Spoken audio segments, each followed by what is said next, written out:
England won, Argentina 2. And I gotta say, England really dropped the ball here, man. They had it. They had Argentina where they wanted them to be. Back against the wall, against the ropes. But the thing is, England stopped punching. You see what I'm saying? If that makes sense to you. So, this game was a game heavily contested in the middle of the field. I think we had like the first, I can't even remember when the first shot was taken. Maybe about 30, 33 minutes or something. I might be wrong. But it was just a midfield battle, a very aggressive, a very rigid, a very dirty type of game played by Argentina. England wasn't playing that type of game. Argentina, they were feisty, they were really nasty, and they wanted to just bully England off the ball and basically bully themselves into the final of the World Cup. Because England were actually the favorites in this game. If you check the betting odds, Argentina had, the odds against them, basically. If you put $100 on Argentina, you would win more money than if you put $100 on England. So, obviously, it means that, according to the bookies, England were the favorites.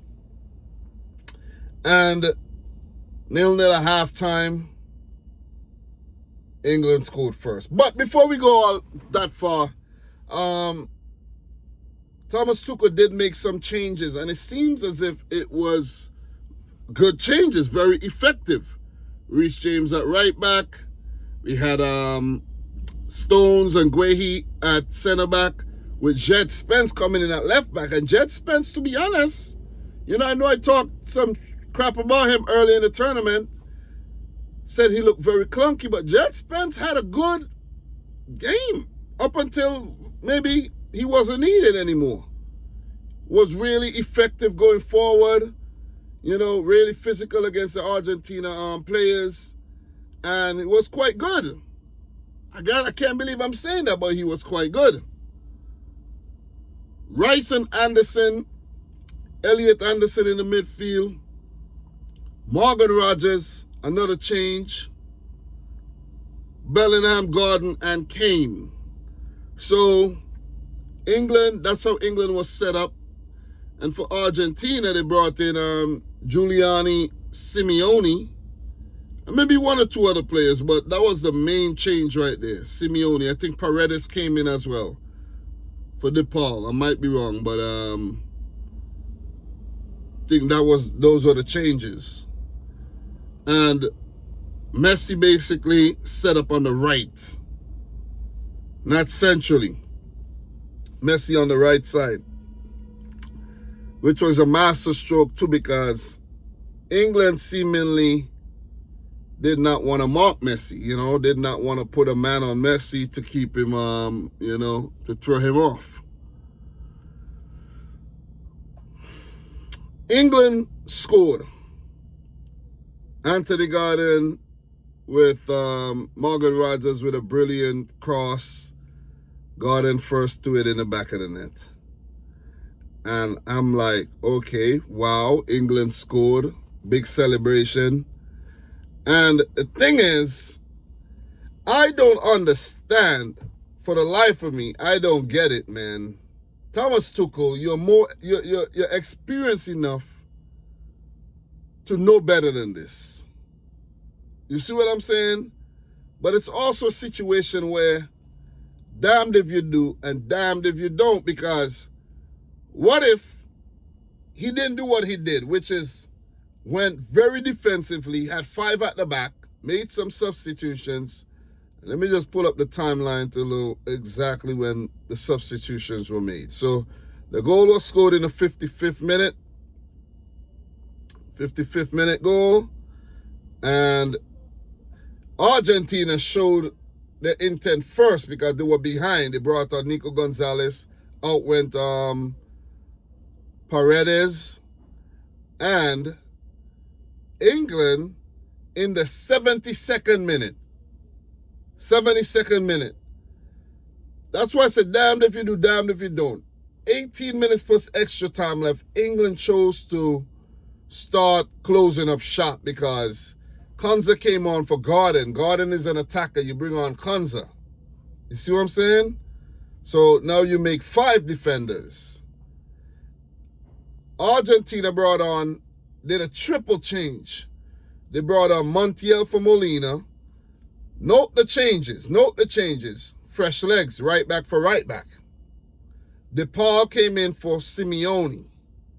DePaul pushing a bit more forward, right? Simeone is playing over on the right. Lisandro Martinez out, Otamendi in. That's another defender. Fresh legs. So Argentina continuing their charge after doing so for like 20 minutes. Fresh legs.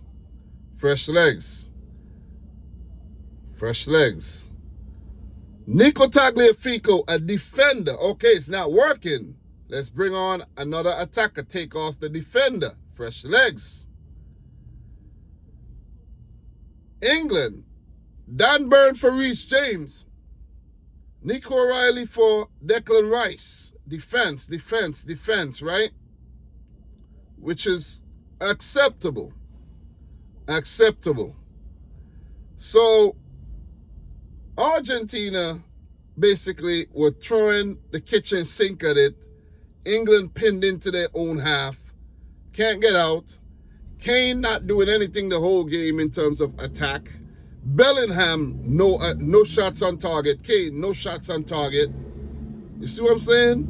Morgan Rogers, no shots on target, I think. Even the players in the midfield like Rice and Elliott and these guys, nothing in terms of attack.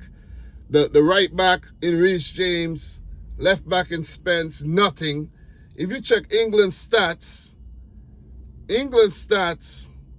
England only had 6 shots on target, 6 shots at goal, 3 on target, and a few of those came after they went behind.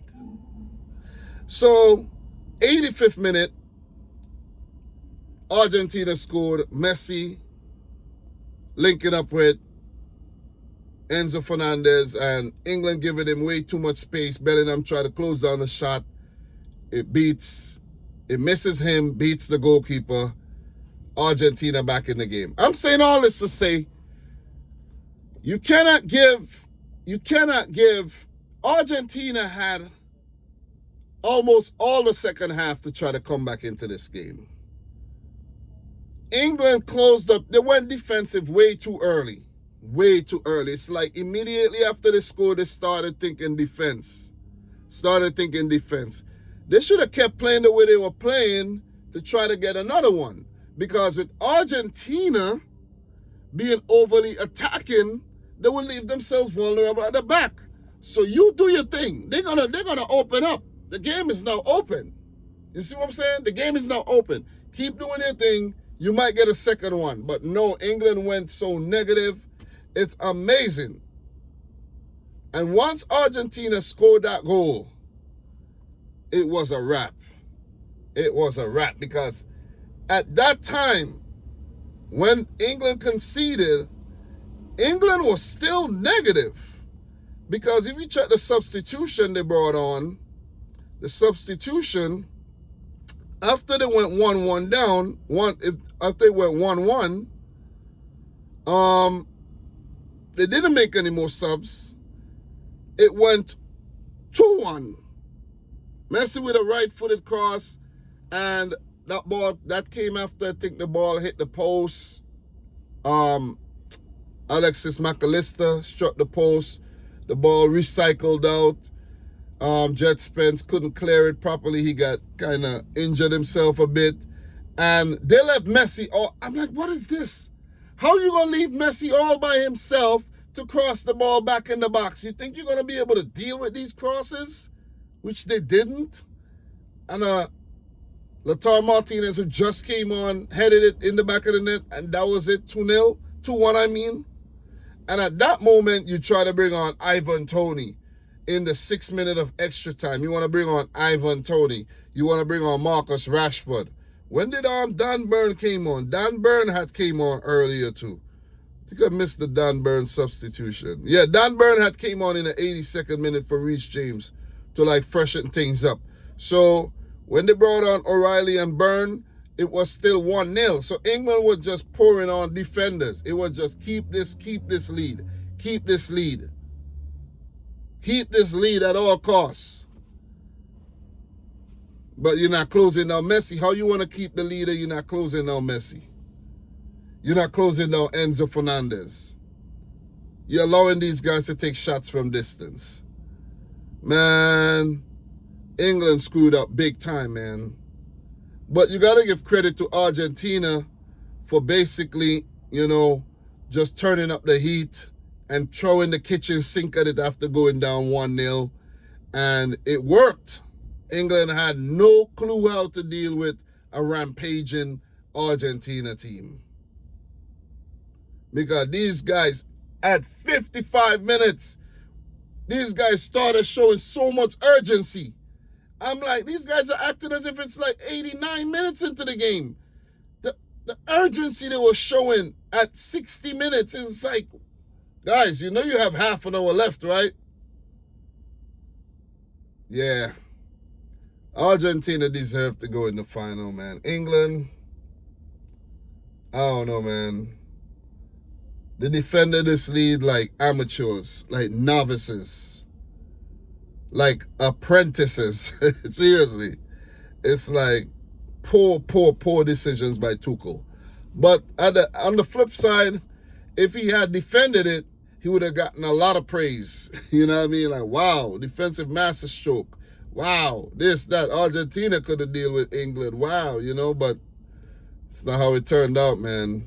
Messi does it again. Not a lot of shots in terms of, shots on target. I don't think Messi even had a shot on target. Maybe one, the most, I don't know. But 2 assists again. Like the previous game, he wasn't really effective, as in terms of his strikes on goal, but picking up assists again. Messi's gonna win Messi's gonna win the Golden Boot, and he's gonna win the Golden Boot, and he's gonna win the Golden Ball. Player of the tournament and highest goal scorer. He's gonna win it. He's gonna win it because this Argentina team meeting Spain in the finals is gonna take a lot to stop him. Excuse me. Messi does have eight goals. Kylian Mbappe has 8 goals too. And Messi has 4 assists. So Messi should be ahead of Mbappe now. But Mbappe is ahead of him on the list, but Messi should be ahead of him. Yeah, Messi should be ahead of him. Messi might score or assist in the final too. So, Jude Bellingham, where are you when you were needed? I know you showed up against Mexico. I know you showed up against Norway. But Harry Kane's been missing for the last couple games. These guys did not show up when they were needed. Maybe they run out of gas. The Argentina team looked like they were never running out of gas, yo. You see how Messi celebrated, how this meant to them, how much this game meant to them. Because England, first time he played against England and Argentina with that, that historic pass. I think the Falkland Wars, fighting for those territory there on the tip of South America. Yeah. It was a hell of a game, man. Hell of a game. Argentina won the tactical battle. It was a hot battle. Argentina came out on top. So guys, these are my thoughts. This is the morning after. You know, appreciate you tuning in. Subscribe if you're new. Let me know your thoughts down below. I may have missed one or two things, but yeah, I'm only human. Only human. No controversial decisions really in the game, and I like that. You know what I mean? Maybe you might say a player should have got sent off or this or whatever. You know what I mean? I'm glad that all the players stayed on the field, and yeah, it was no controversial decisions to help Argentina or help England. You know, it's pretty much a clean game. So guys, thanks a lot for watching. Until next time, peace out. Rich Squad. Peace.